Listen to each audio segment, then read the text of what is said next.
ਪੀਓ ਛੋਟਾ ਗਲਾ 20 ਰੁਪਏ ਦਾ ਵੱਡਾ ਗਲਾ 30 ਰੁਪਏ ਕੋਈ ਧੋਖਾ ਨਹੀਂ ਕੋਈ ਬਰਾੜ ਨਹੀਂ ਕੋਈ ਨਵੀਂ ਨਹੀਂ ਮੇਰੇ ਭਰਾ ਨਾਲ ਮਾਜਰਾ ਠੀਕ ਨਹੀਂ ਸਿਰਫ ਪੁੱਤਰੋਂ ਤਲੇ ਕਰਕੇ ਸਾਈਵਾਲ ਨੂੰ ਰਾਹ ਜਾਂਦਾ ਇਹ ਉਹਨੂੰ ਪਿਆਰ ਹੁੰਦਾ ਭਾਈ ਬਿੱਲੇ ਤੋਂ ਸਾਨੂੰ ਛੱਡ ਕੇ ਕਿਉਂ ਜਾਂਦਾ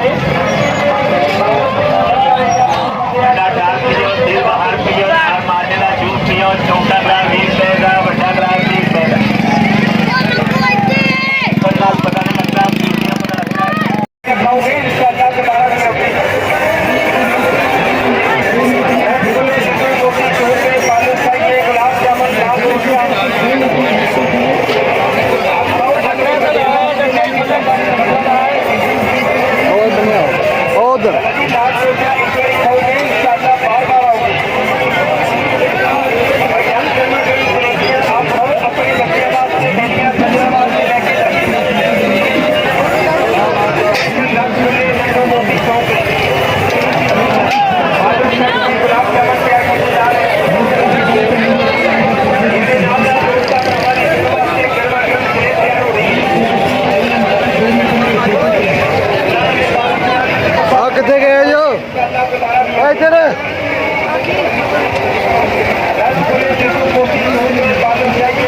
मिनट खलो जा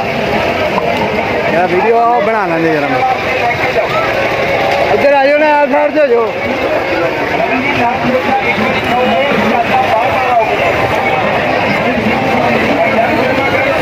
इधर ही साइड से आओ इधर खलो के खाओ